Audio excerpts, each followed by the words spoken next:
mesmo assentados, porém com reverência à palavra de Deus. Quarto livro da Bíblia, o livro de Números. O capítulo é o de número 27. Números, capítulo de número 27. Nós vamos falar hoje sobre as herdeiras da promessa. Já já você vai entender porque o tema dessa mensagem é as herdeiras da promessa. Números capítulo 27. Os que encontraram, digam amém. Amém. Diz assim o texto: E chegaram as filhas de Zelofeade, filho de Efer, filho de Gileade, filho de Maquir, filho de Manassés, entre as famílias de Manassés, filho de José.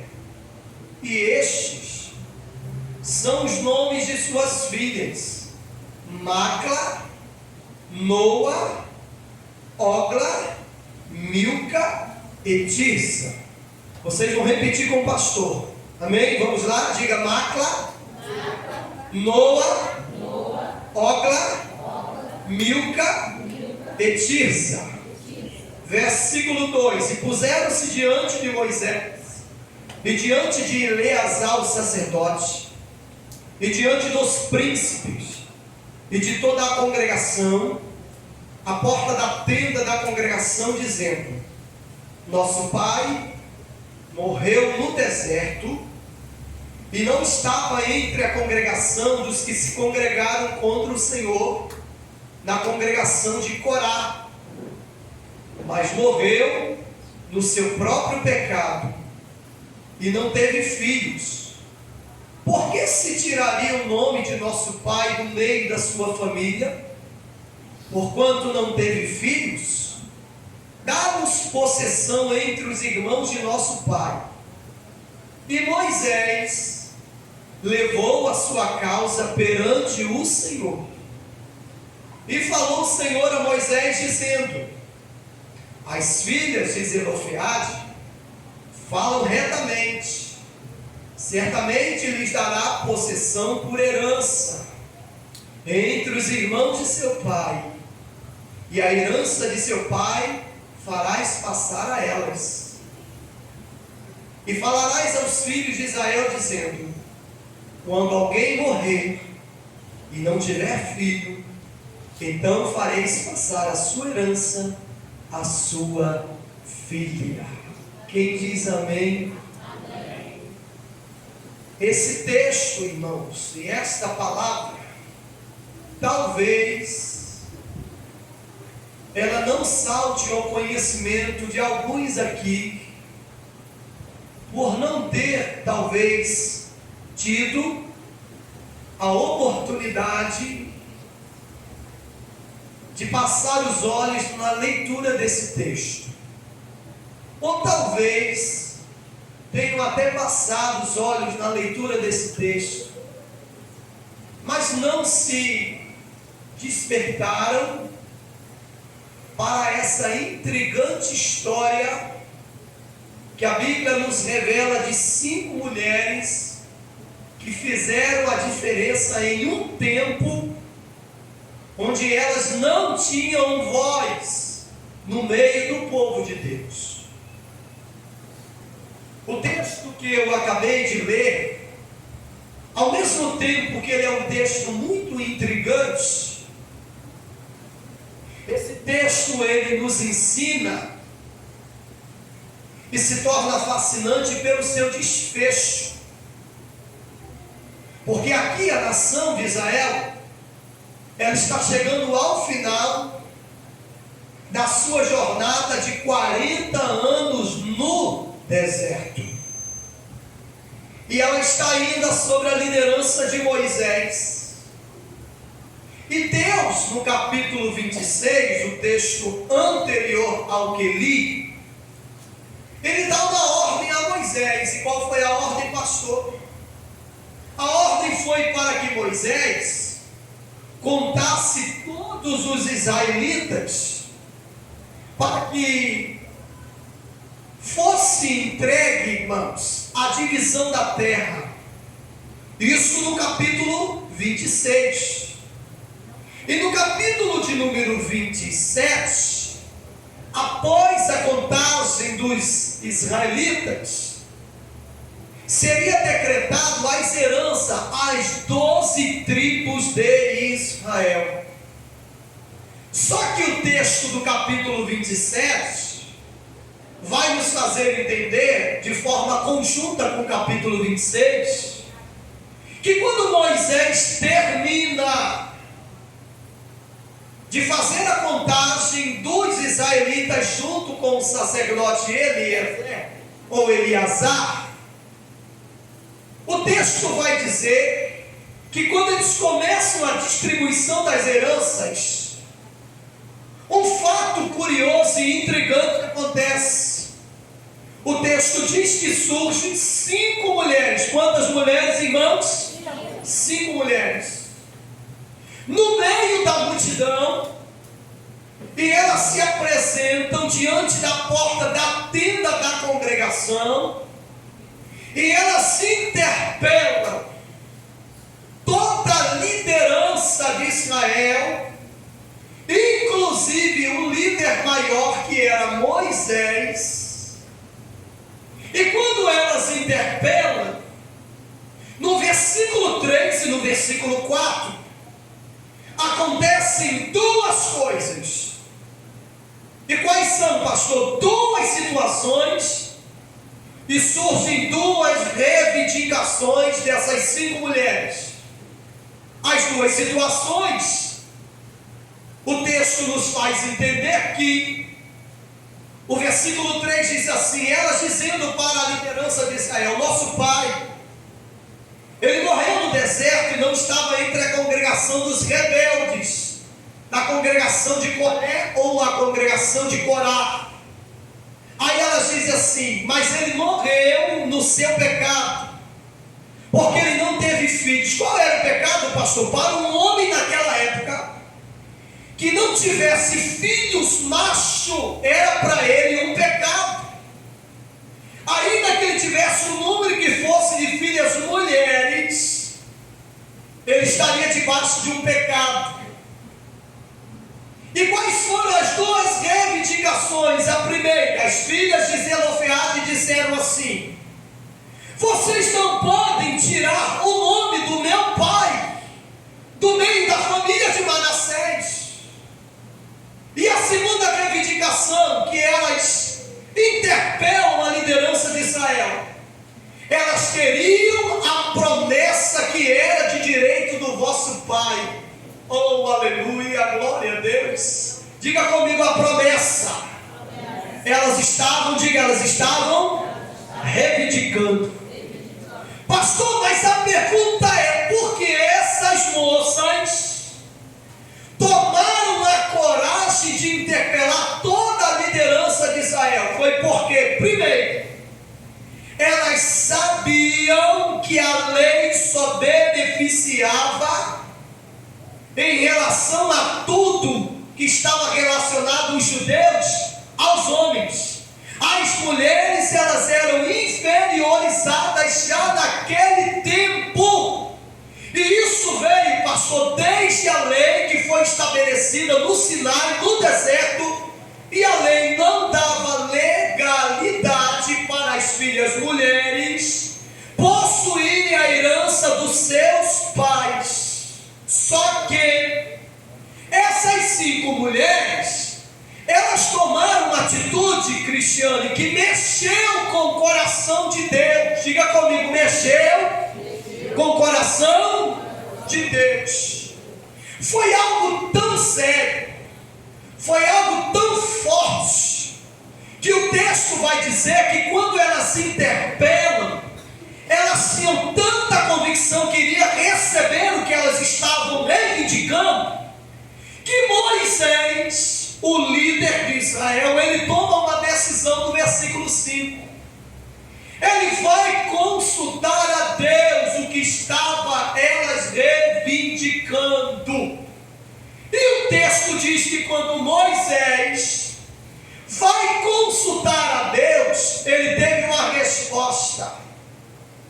que deva ter o surpreendido e também a todo o povo que assim ouviu, porque Deus, ao responder Moisés sobre a reivindicação das filhas de Zelofeade, Deus ordena que a herança das terras de seu pai fosse entregue a elas, e segundo, a lei que não beneficiava as mulheres foi mudada por causa da reivindicação dessas 5 mulheres. Olhem para cá, o Salmo 84, verso 11 diz assim: que o Senhor não negará bem algum aos que andam na retidão.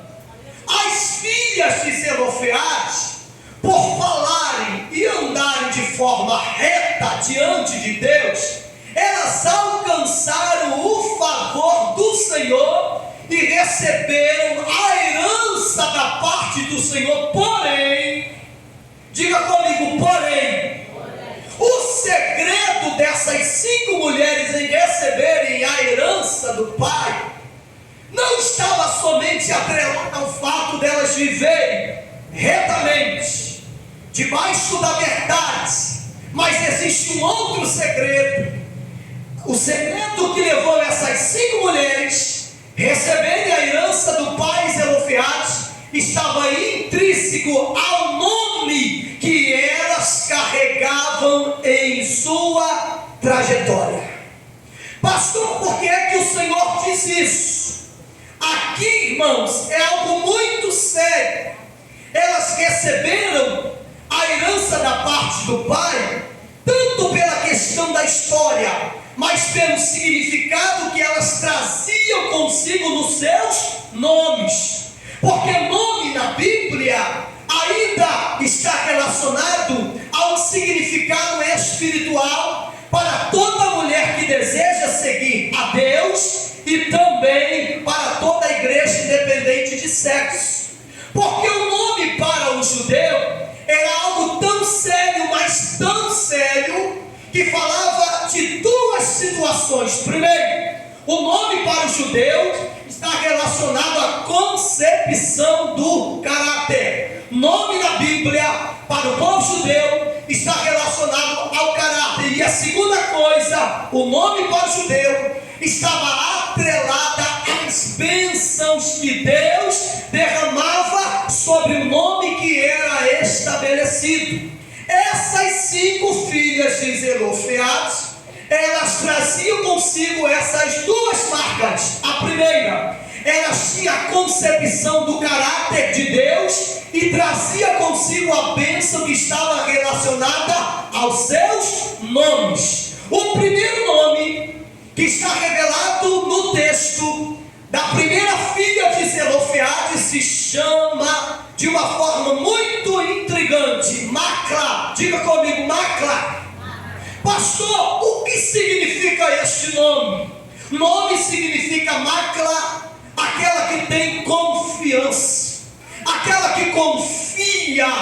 E quando eu olho para esse significado, eu me lembro do Salmo de 125, que diz que os que confiam no Senhor serão como os montes de Sião, que não se abalam, mas permanecem para sempre. Toda mulher de Deus, ela deve ser uma mulher Maclá, confiante em todo o seu propósito, que não se abala com as adversidades da vida, mas ela permanece firme, independente do que aconteça ou deixa de acontecer. Tem alguma Maclá aqui nessa noite na Filadélfia?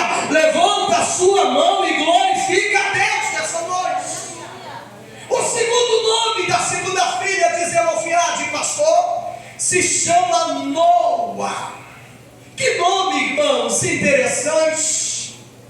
Noa significa aquela que não se detém, ou aquela que ninguém pode deter. É aquela tipo de mulher de Deus que persevera em oração, que não é parada diante das circunstâncias. É uma mulher trabalhadora, que persevera no seu propósito em conhecer a Deus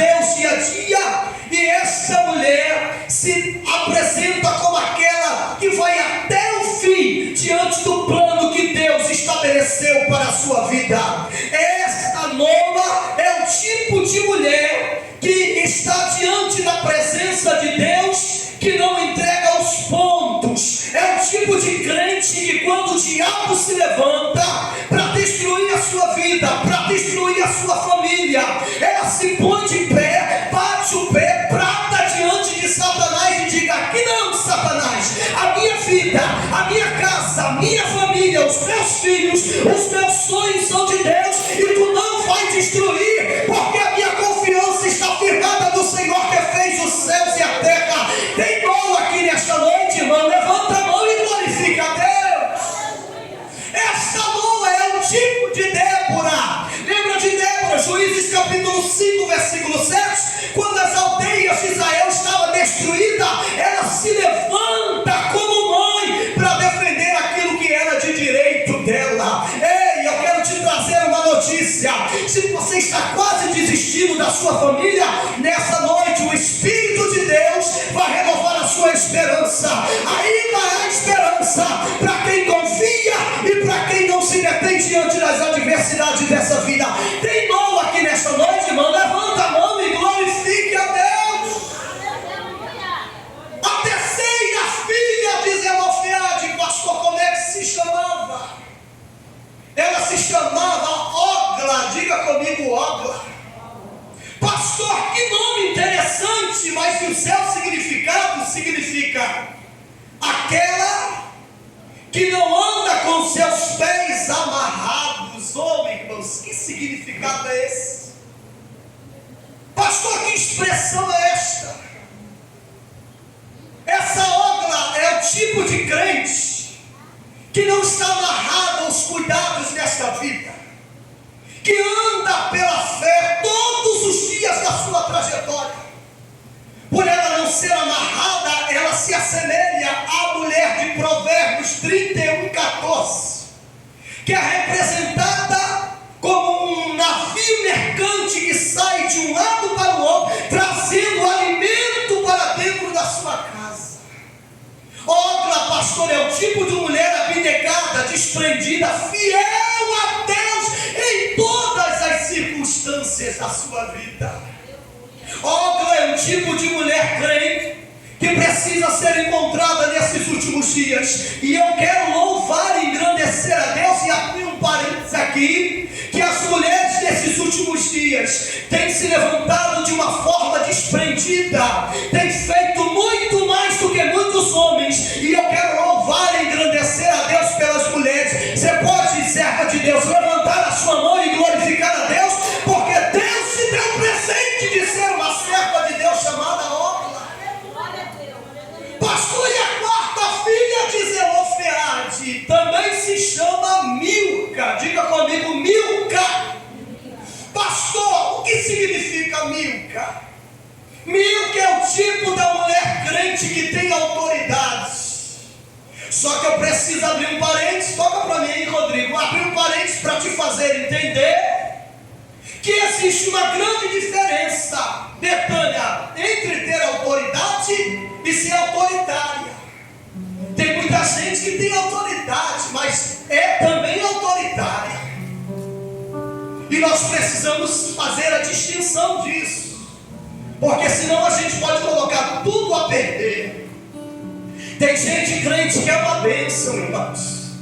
Tem gente que tem autoridade contra Satanás, repreenda, mas o momento de ser submissa não consegue ser. E esta quarta filha de Zelofeade, chamada Milca, ela nos traz uma lição profunda, porque ela representa a mulher com autoridade sem ser insubmissa ao seu esposo, uma mulher respeitada pelos filhos, respeitada pelo marido e por todos que a ladeiam onde ela mora e por onde ela passa, porque ela tem a autoridade de Deus reconhecida, João, por aqueles que estão a observá-la. Só que ao mesmo tempo que ela tem a autoridade de Deus, ela sabe ser submissa aquele a quem Deus confiou a responsabilidade como cabeça. E nós estamos vivendo um tempo difícil, irmãos. Nós estamos vivendo um tempo complicado, onde não se entende mais a posição que Deus estabeleceu sobre a terra. Deus não criou a mulher dos pés do homem para que ela ficasse embaixo. Deus não criou a mulher de alguma parte da cabeça para que ela não dominasse. Deus criou a mulher da costela para que ela estivesse lado a lado com ele e compartilhasse de tudo que seria estabelecido acerca de sonhos e propósitos. Mas Deus não deu à mulher autoridade para ser cabeça. E eu quero louvar a Deus, irmãos, porque nesses 29 anos, enamorando-se com a minha esposa Sandra, ela está aqui, nós precisamos ter trilhado muitas estradas juntos, para que a gente chegasse a um denominador comum acerca de muita coisa, e dentre as tais, é entender quais são os nossos papéis que Deus nos designou acerca da nossa trajetória no que diz respeito à vida de família. Esta quarta filha de Zelofeade, Milca, ela nos ensina muita coisa nesses últimos dias. Você pode ter autoridades, mas você precisa respeitar as autoridades que são constituídas por Deus acerca da sua vida. E quando eu falo de autoridade constituída, eu estou dizendo, relacionando-se também à vida do marido. O marido, ele é uma autoridade no que diz respeito àquilo que Deus colocou ao seu lado, para dirigir um dos maiores projetos que Deus estabeleceu na terra, a primeira instituição divina, que é a família. E por fim, pastor, por fim, a quinta filha de Zelofeade, ela se chama Tirza. Olhe para cá, já estou terminando, olhe para cá. Diga com o pastor: Tirza. Pastor, o que significa Tirza? Tem duas conotações ou dois sinônimos. Tirza significa delícia ou deleite, mas também significa aquela que tem o prazer de Deus. Essa Tirza, ela é representação da menina dos olhos de Deus, como Israel, e a igreja é dita por Deus como a menina dos olhos de Deus, a pupila de Deus. E Deus tem um zelo extraordinário pela sua pupila. Nós somos a menina dos olhos de Deus. Você pode dar glória a Deus por isso aí? Essa Tirza, Leandro, é aquela mulher que tem o favor de Deus, tem a graça de Deus, que realmente resplandece a todos quando estão à sua volta. Quem tem o favor de Deus e a graça de Deus tem tudo na vida, irmãos. Tirza é aquela mulher agradável, que obedece ao Senhor e que tem prazer em estar se derramando diante da presença de Deus. Essa Tirza, pastor, é como Maria. Lembra de Maria? Olhe para cá. Maria, irmã de Lázaro, que preferiu estar aos pés do mestre do que fazer outra coisa. A questão entre Marta e Maria é muito intrigante, porque a questão não é deixar de fazer as tarefas, mas é saber priorizar no momento certo o que é mais relevante, que é estar aos pés do mestre, quando nós temos a oportunidade disso. E eu quero, irmãos, dessa mensagem, deixar um conselho, se você puder acatar e você perceber que seja importante para você, escute isso. Você pode fazer tudo que você quiser fazer, tudo que você precisa fazer em sua vida, mas se você não priorizar e colocar Deus em primeiro lugar, eu quero te dar um conselho, uma trilha triste notícia. Você está perdendo tempo e você estará fadada ou fadado a ser um crente, uma crente frustrada em toda a trajetória da sua vida, se você não prioriza Deus em primeiro lugar na sua existência. Essas 5 filhas de Zelofeade, elas só receberam a herança e a vitória porque primeiro o testemunho delas falou muito mais alto no coração de Deus. Antes delas reivindicarem essa a herança do Pai, elas alcançaram, porque elas andavam em conformidade, irmãos, com os seus nomes. Elas tinham primeiro confiança, diga comigo, confiança. Segunda coisa, elas não se deixavam deter pelas adversidades da vida. Olhem para cá, 40 anos no deserto. Vocês imaginem as experiências que essas 5 moças tiveram. A Bíblia não entra nos pormenores para dizer se elas eram casadas ou não, se elas tinham filho ou não. Não, pastor, a Bíblia não vai dizer nada disso. Só dizem que elas interpelaram a Moisés e todos os príncipes para que elas tivessem direito à promessa que era do Pai acerca das terras e a herança. A terceira coisa, essas 5 filhas de Zelofeade tinham, elas não deixaram seus pés amarrados no laço do passarinheiro. Isso aqui eu quero abrir um parênteses para dizer que tem muita gente deixando os seus pezinhos amarrados e embaralhados nesses últimos dias, e eu quero te dizer, cuidado por onde você anda. Nós já cantávamos o hino há anos atrás, cuidado pezinho onde pisa, o Senhor do céu está olhando para você.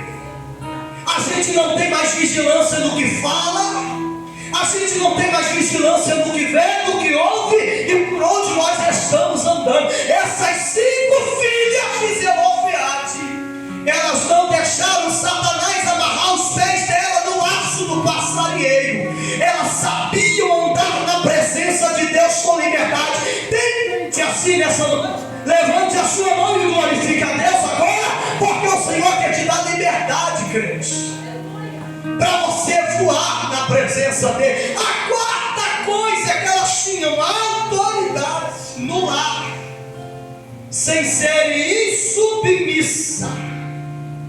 E quinto, elas se deleitavam no Senhor. Olhe para cá, Salmo 37, verso 5 diz assim: deleita-te também no Senhor, e Ele concederá o que deseja o teu coração. Entrega, irmãos, tudo aos pés do Senhor. Deus está disposto a entregar a herança, porém o nosso testemunho, ele precisa estar em conformidade com o padrão de Deus, para que nós possamos reivindicar aquilo que é nosso de direito. Eu dizia há poucos dias na escola bíblica dominical que a Bíblia, ela é a maior carta magna de Deus na terra e está acima da Constituição de qualquer país. Ela é uma Constituição e ela tanto lhe dá deveres, mas ela também lhe dá direitos. Só que os direitos que nós temos, eles serão constituídos de acordo com a nossa conformidade em andar nos padrões que Deus estabelece, para que possamos ter direito a receber o que Deus tem para nos entregar. Mas qual é a visão de Deus quando Ele olha do céu para mim e para você?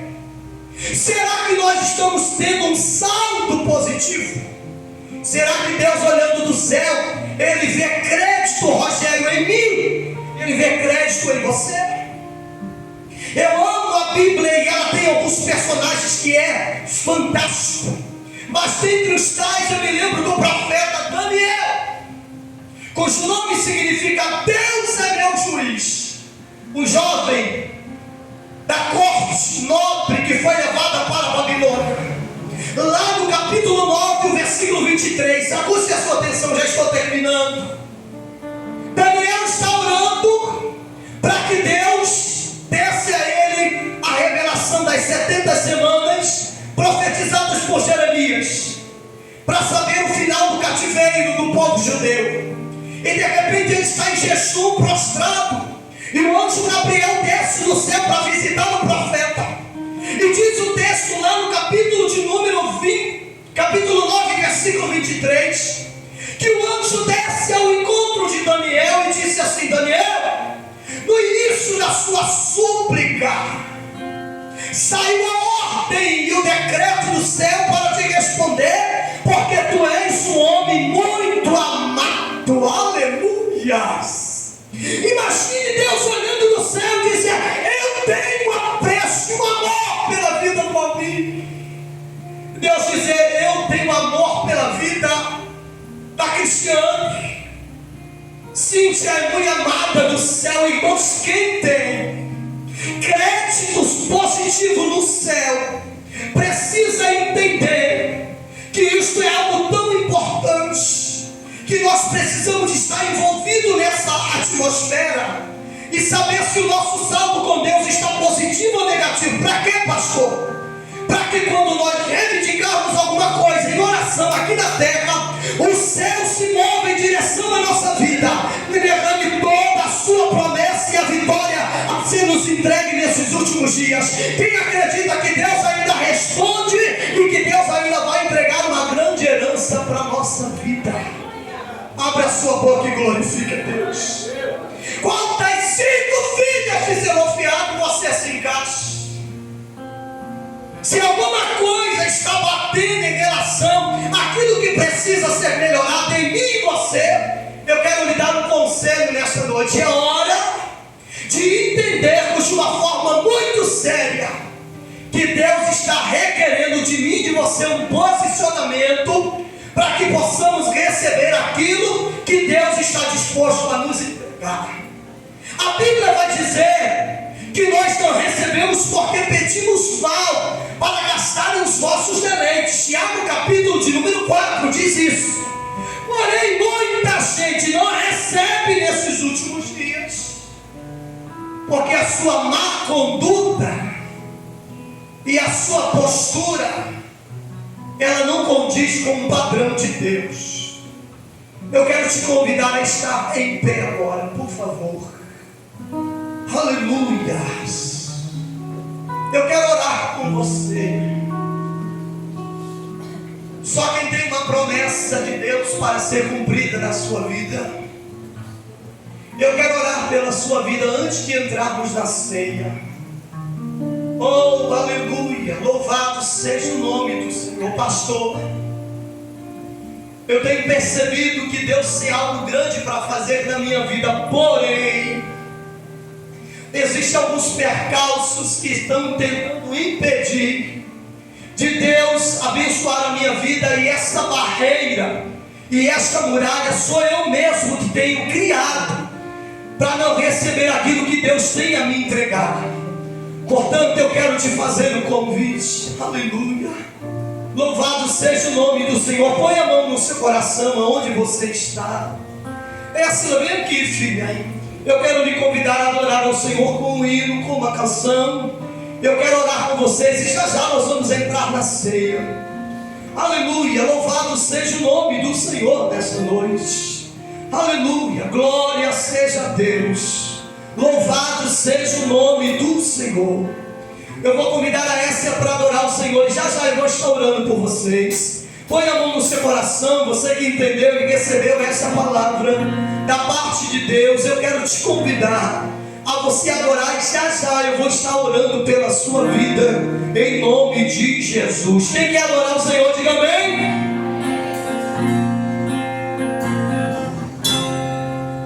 Aleluia. As promessas do Pai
destruir aquilo que Deus me prometeu.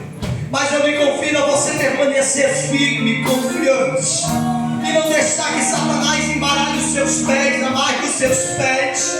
Que você receba nessa noite a autoridade de Deus, que você continue tendo o prazer de amar e de servir a Deus, independente da circunstância que se levante contra a sua história de vida. Não perca a esperança do cumprimento da promessa e da herança que Deus vai entregar nas suas mãos. Senhor, aí está a tua igreja, está o teu povo, estão os teus filhos. E eu quero, Senhor, complementar esta palavra com esta oração. Depois desse louvor que acabou de ser ministrado, que a tua unção quebre todo o jugo, Senhor, todo o jugo de desesperança, tudo aquilo que tem se levantado para tentar entristecer e tirar a esperança do coração dos teus filhos e fazerem com que eles desistam daquilo que o Senhor prometeu a eles. Que nesta noite o teu nome seja glorificado. Nós vamos nos assentar na mesa para ceiar, porém a tua palavra foi apregoada e o teu nome vai ser glorificado na vida desta igreja. Aonde estão as filhas de Zelofeade nesta noite? Levanta a mão e aplauda o Senhor nesta noite e agora. Aplauda o Senhor com alegria e com prazer, e que Deus te abençoe em nome